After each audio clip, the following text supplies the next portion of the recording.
हम आज बात करेंगे ओरल यानी मुंह से संबंधित रोगों और निदान पर। अगर बात मुंह संबंधी बीमारी से हो तो दांतों और मसूड़ों से जुड़ी समस्या हो सकती है। अगर आपको दांतों या मसूड़ों से जुड़ी कोई भी समस्या है तो इससे परेशानी जो है वो बहुत ज्यादा बढ़ जाती है। इसे नजरअंदाज नहीं किया जाना चाहिए और कई बार समस्या इतनी बढ़ जाती है कि कुछ भी खाने पीने में परेशानी होती है। तो आइए इस पर ज्यादा अच्छे से समझने के लिए आज हमारे साथ जुड़ चुके हैं लखनऊ के मशहूर डॉक्टर अम्य त्रिपाठी, जिन्हें कॉस्मेटिक डेंटिस्ट्री के सभी क्षेत्रों में व्यापक अनुभव और विशेष प्रशिक्षण हासिल है। डॉक्टर अम्य त्रिपाठी, आपका इंडिया टॉप डॉक्टर्स में बहुत बहुत स्वागत करती हूँ। बहुत बहुत धन्यवाद। मैं जो भी आप प्रश्न पूछेंगे उसका मैं जवाब देने की कोशिश करूंगा। जी सर। बताएं। सर, हमें अपने बारे में कुछ बताइए। जी, I am owner of trauma dental clinic and implant centre. हम लोगों की लखनऊ में अभी 2 ब्रांचेस रन करती हैं, एक गोल मार्केट महानगर में, एक गोमती नगर विरामखंड 5 में। 2 ब्रांचेस हम लोग मेंटेन करते हैं, प्लस हम लोग यहाँ लास्ट 15 ईयर्स से वर्ल्ड क्लास फैसिलिटीज प्रोवाइड कर रहे हैं और पीपल अराउंड द ग्लोब हमारे पास आते हैं अपनी विभिन्न समस्याओं को लेते हुए। इसमें दांत, मसूड़े, मुंह से संबंधित रोग होते हैं, इनका उपचार यहाँ किया जाता है। सर, हमें आगे बताइए कि आपको यह एहसास कब हुआ कि आपको डेंटिस्ट्री में ही आगे बढ़ना चाहिए? एक्चुअली ये तो बचपन से ही घर में किसी न किसी को दांतों की समस्याएं हो रही थी और ये वो टाइम था कि जब धीरे धीरे लोग भी जागरूक हो रहे थे, दांतों के प्रति ज्यादा जिम्मेदार हो रहे थे। अब उसमें डेंटिस्ट्री में जब मैं छोटा था तो मैं जिस डॉक्टर के पास जाता था तो वहाँ उनका काम देख के बहुत ही ज्यादा इन्फेचुएशन मुझे होता था और बहुत ही अट्रैक्शन होता था। अल्टीमेटली उनको देखते हुए मैंने डिसाइड किया कि मुझे भी इसी फील्ड में आना है। बस अपना ग्रेजुएशन के बाद जब ये काम करना स्टार्ट किया तो जो पेशेंट्स का फीडबैक मिला, सेटिस्फाई होने के बाद, संतुष्ट होने के बाद जो पेशेंट आशीर्वाद देते थे, वो सबसे बड़ा बूस्ट फैक्टर काम किया हम लोगों के लिए। इसी फील्ड में आगे करते रहें और ईमानदारी के साथ सबको इलाज प्रोवाइड करें। सर, मुझे आगे बताइए कि डेंटिस्ट्री में आपकी क्या विशेषता है? डेंटिस्ट्री में हम लोग यहाँ पे mainly we are specialised in providing dental implant and smile makeover. इसको हम लोग कॉस्मेटिक डेंटिस्ट्री भी कहते हैं। इसमें डेंटल इम्प्लांट्स में मैंने जो है रोमानिया से टीटू मरसी यूनिवर्सिटी से एडवांस मास्टर्स किया है इन ओरल रिहेबिलिटेशन। तो इसमें क्या होता है, आपका दांत अगर आपका आपका टूट गया है उसमें, या लो आपने उखड़वा दिया है उसको, तो एक फिक्स दांत के सोल्यूशन के लिए लोग इम्प्लांट को ही चूज करते हैं। हालांकि विदेशों में तो ये पिछले 50 सालों में है, लेकिन पिछले 15 से 20 सालों में इंडिया में भी अब काफी पॉपुलर हो गया है। बस इसके अलावा जो कॉस्मेटिक डिजाइनिंग होता है, आज के दौर में हर इंडिविजुअल चाहता है कि उसकी स्माइल बहुत अच्छी हो, क्योंकि आपका जो स्माइल होता है वो आपका पहला आइडेंटिटी कार्ड होता है। जब भी आप किसी से मिलते हैं तो आपकी स्माइल होती है जो आपका पहला इंप्रेशन वहाँ पे प्रोवाइड करती है। और खास तौर पे आजकल जितना हमारा यूथ है वो करियर ओरिएंटेड है, प्लस पब्लिक लाइफ में मेजोरिटी ऑफ देम डील्स। तो उसके लिए ज़रूरी है कि हमारी स्माइल अच्छी हो, और स्माइल का ये फायदा भी होता है कि आपका अपना कॉन्फिडेंस बूस्ट हो जाता है। तो कॉस्मेटिक हम लोगों के पास स्माइल डिजाइन सॉफ्टवेयर होते हैं जिसमें हम पेशेंट्स का कुछ भी काम करने के पहले उसकी फोटो खींच के उस पर सिमुलेट करके उसको दिखाते हैं कि इलाज के बाद हमारा रिजल्ट कैसे होंगे। तो उससे पेशेंट का काफी कॉन्फिडेंस बूस्टअप होता है। प्लस ओल्ड एज में जो लोग की हड्डियां बहुत गल गई हैं और उस पे कुछ अब डेंचर भी नहीं फिट हो रहा, उस पे भी हम लोग इम्प्लांट लगा के दांत लगा देते हैं। सर, मुझे आगे बताइए कि डेंटल सर्जन के रूप में आपने पिछले 1 साल में अपने कौशल में सुधार के लिए क्या-क्या किया? डेंटिस्ट्री एक ऐसी फील्ड है, डेंटिस्ट्री का जितनी भी मेडिकल फील्ड है वो लगभग हर दिन उसमें नया नया रिसर्च हो रहा है, प्लस इवॉल्व हो रही है। तो नए नए अपडेट्स करने के लिए अभी पिछले 2 सालों से कोरोना की महामारी फैली हुई है हमारे देश में, तो फिजिकल मीटिंग से बहुत ज़्यादा नहीं हो रही है, लेकिन ज़ूम पे या हमारे ऑनलाइन जो सीडी होते हैं, जिसे कहते हैं कंटिन्यूइंग डेंटल एजुकेशन, ये हम लोग अटेंड करते रहते हैं। प्लस जितने भी जर्नल्स हैं, रिसर्च पेपर्स हैं, इनसे अपने आप को अपडेट करते रहते हैं देखने के लिए। प्लस अभी वर्चुअल कई सारे फोरम्स होते हैं जिसमें हम लोग की कॉन्फ्रेंसेस हो रही हैं, तो इसको हम लोग बराबर अटेंड करते रहते हैं कि अपनी जानकारी को अपडेट करते रहें और क्या प्रोटोकॉल्स नए डेवलप हो रहे हैं, उसी हिसाब से अपने आप को ढालते रहते हैं। डॉक्टर साहब आगे हमें बताइए कि आप जनता को बताएँगे कि जो मसूड़े हैं और दाँत हैं, उनमें कौन-सी बीमारी है जो सबसे ज़्यादा देखी जाती है और उससे जुड़े संक्रमण के क्या-क्या लक्षण हो सकते हैं? जो सबसे ज़्यादा बीमारी देखने को मिलती है, वो तो एक होती है हमें डेंटल कैरीज़, जिसे आम भाषा में कहते हैं कीड़ा खा गया है। पेशेंट आके बोलता है कीड़ा खा गया, दाँतों में काला-काला लग जाता है, प्लस ये अंदर जाता है। That is dental Carey's, infection by bacteria. और दूसरा जो होता है, वो होता है पेरियोडोंटाइटिस, या जिसको आम भाषा में पायरिया कहते हैं। मसूड़ों की समस्या होती है। जो दाँतों में सबसे ज़्यादा पाने वाली बीमारियाँ हैं, वो यही 2 होती हैं। पहली आपका कैरीज़, मतलब जो आपका दाँत है, दाँत का जो स्ट्रक्चर है उसके एनामल में कीड़ा खा गया और अंदर से दाँत को खराब कर रहा है। दाँत के बीच में पल्प होता है, उस पल्प तक पहुँच जाता है इन्फेक्शन, ये फिर फैलता है, दाँतों में तेज़ दर्द होता है, ठंडा गरम पानी लगता है। जो दूसरी बीमारी होती है, होता है दाँत के अगल-बगल का जो स्ट्रक्चर होता है, जिसको सपोर्ट करता है, पेरियो मतलब अराउंड, और डोंटाइटिस मतलब दाँत का इन्फेक्शन। मतलब दाँत के अराउंड के जो स्ट्रक्चर्स होते हैं, इनका जब इन्फेक्शन हो जाता है, जो दाँतों की सफाई जो लोग नहीं कराते हैं, उसमें प्लाक कैल्कुलस बिल्डअप हो जाता है। ये प्लाक कैल्कुलस आपके दाँतों की बोन को कम करता चला जाता है, वहाँ इन्फेक्शन, वहाँ मवाद बना देता है, मुँह से बदबू आती है, दुर्गंध आती है, बस ब्रशिंग करने में खून भी आता है, बस ठंडा गर्म पानी लगने लगता है और दाँत आपके हिलने लगते हैं। तो दाँत या तो अंदर से कीड़ा लगेंगे, दर्द होगा, या पायरिया के कारण दाँत हिलने लगेंगे।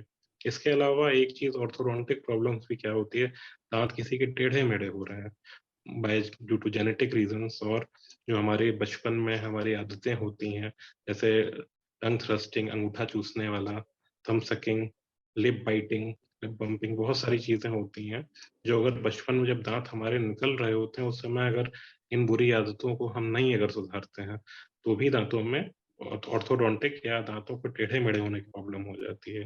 तो बेसिकली ये 3 हैं, बाकी तो डिज़ीज़ेज़ बहुत ज़्यादा होती हैं, लेकिन मुख्यतः यही 3 देखी गई हैं।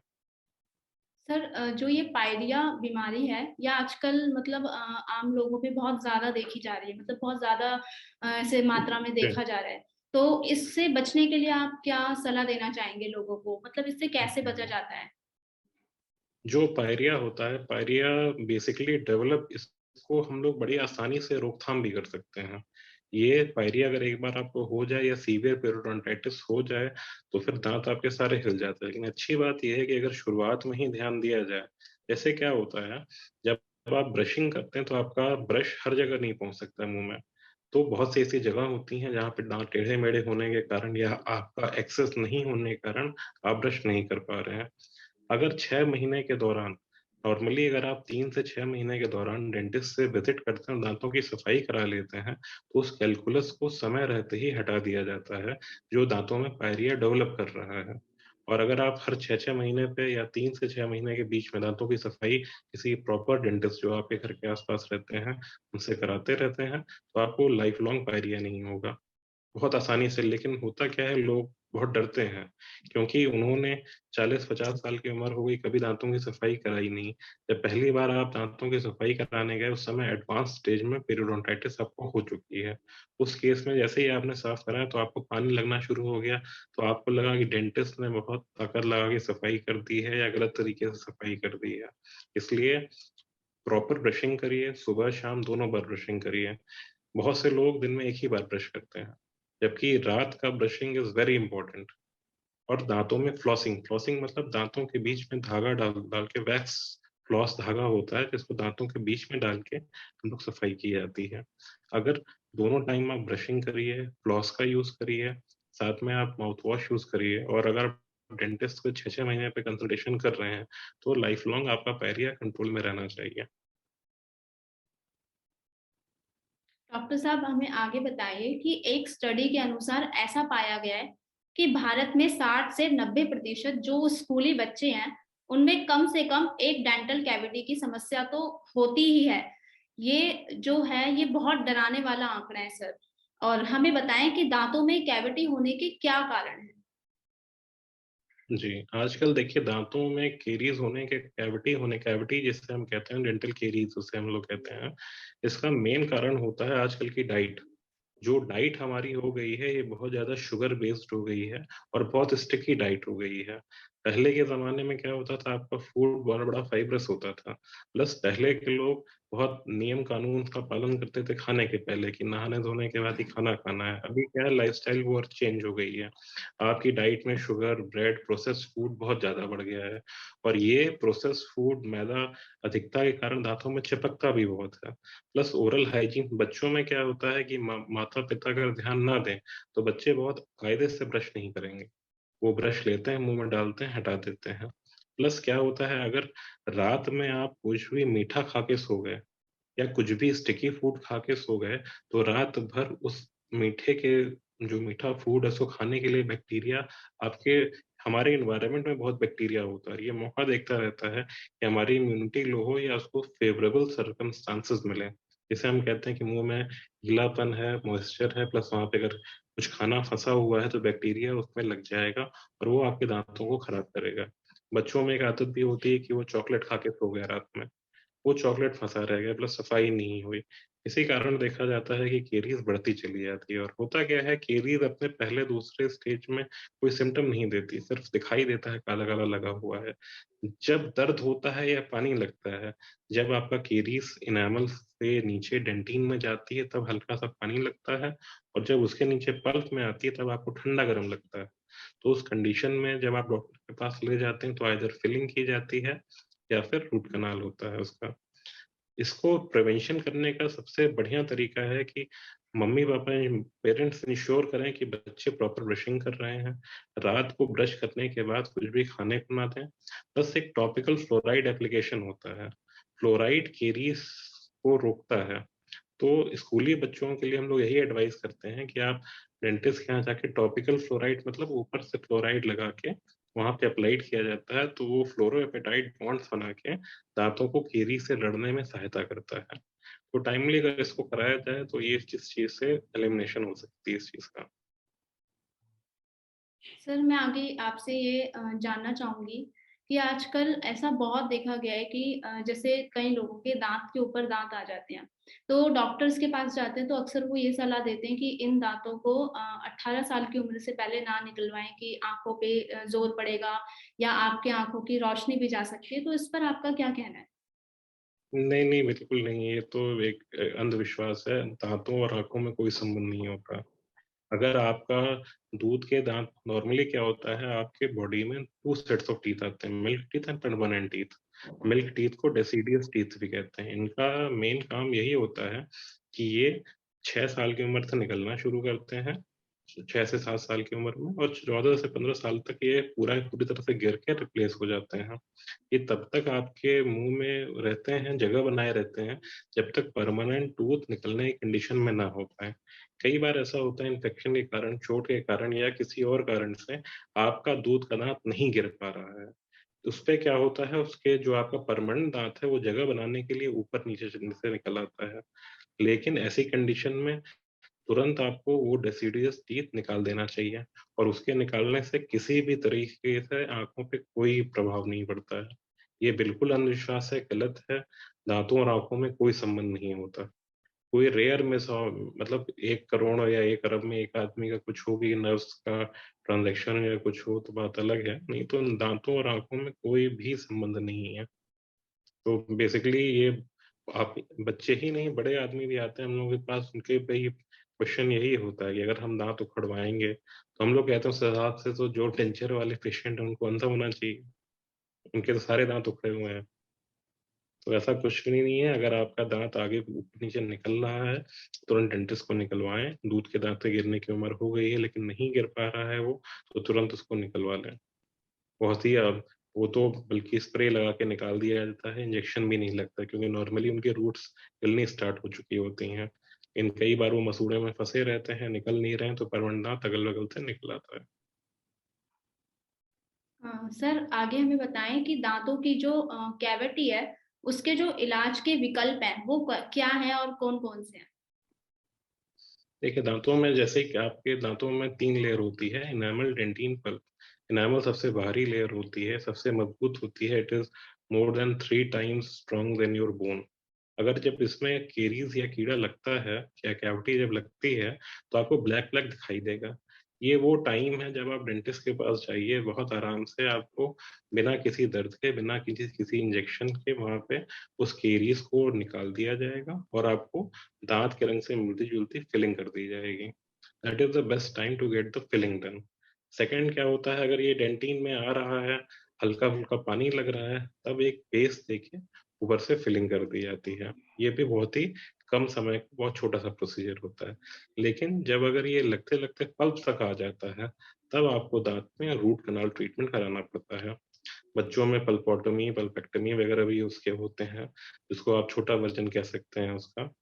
तो ये कराते हुए बाद में इसके ऊपर एक कैप लगा दिया जाता है, ताकि दाँतों की मज़बूती बनी रहे। तो जब भी कभी आपके अपने दाँतों में लग रहा है कुछ कालापन या कुछ कैविटी डेवलप हो रही है, तो जितनी जल्दी आप डेंटिस्ट को दिखाएँगे, उतने छोटे ट्रीटमेंट में, उतनी कम दिक्कत में आपका काम ठीक हो जाएगा। और सर मेरा अगला प्रश्न है आपसे कि जो दांतों की कैविटी है, उसको कैसे रोका जा सकता है? उसकी रोकथाम कैसे की जा सकती है? उसको रोकने का सबसे अच्छा तरीका है कि आप 2 बार ब्रशिंग करिए, दाँतों में कभी कोई खाना फँसा ना रहे। दाँतों पे प्लाक या कैल्कुलस जमा ना रहे। आप पीला-पीला देखते होंगे कैल्शियम जैसे डिपॉज़िट्स आम भाषा में जिसे कहते हैं, उसे हम लोग टेक्निकल भाषा में कैल्कुलस कहते हैं।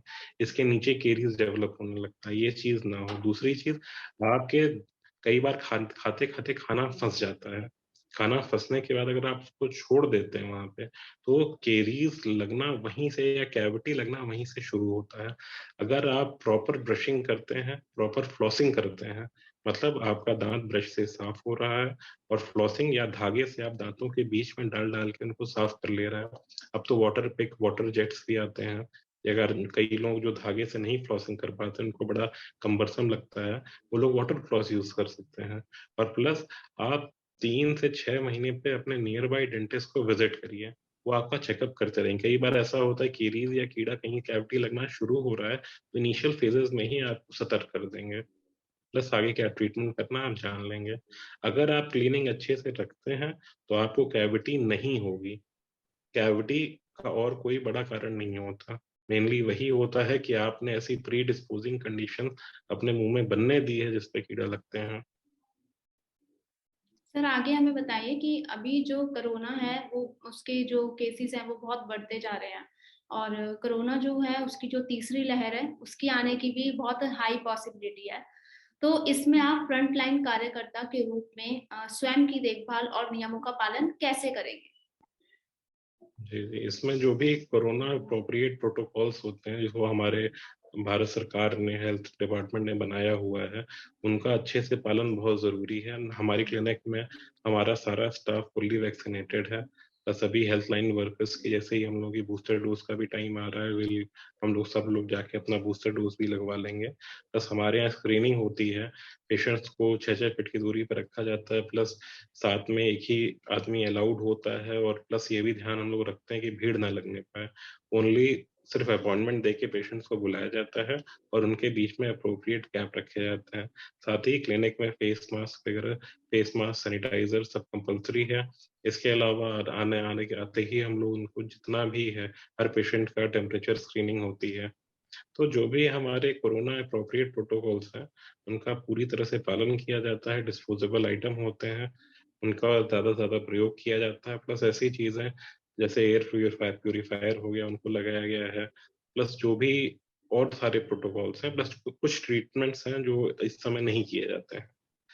तो बेसिकली वही है कि इस समय जब कोरोना की तीसरी लहर का बहुत ज़्यादा वो हो रहा है, प्लस पिछले 1 हफ्ते से ज़्यादा केसेस भी बढ़ रहे हैं, तो हम लोग भी यही एडवाइस कर रहे हैं पेशेंट्स को कि सिर्फ इमरजेंसी ट्रीटमेंट्स के लिए अभी आप घर से बाहर निकलिए और प्लस छोटे-मोटे कॉस्मेटिक ट्रीटमेंट्स या जिन ट्रीटमेंट्स को आप कुछ दिन के लिए टाल सकते हैं, टाल दीजिए। क्योंकि बेसिकली अगर यही 3-4 महीने अगर सारे अनुशासन से पालन कर लिया जाए प्रोटोकॉल्स का, तो इस लहर को हम लोग दबा भी सकते हैं।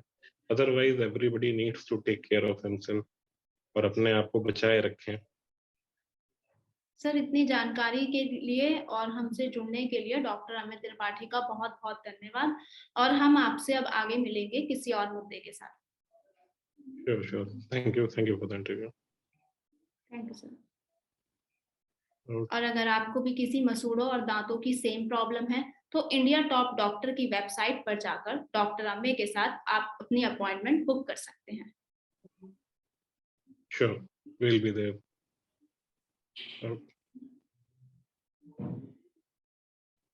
इसी के साथ साक्षी, मैं आपसे विदा लेती हूँ। अगली बार फिर से हाजिर होंगे हमारे नए मेहमान के साथ। तब तक के लिए जुड़े रहिए हमारी कई और वीडियो के साथ इंडिया टॉप डॉक्टर्स के साथ। धन्यवाद।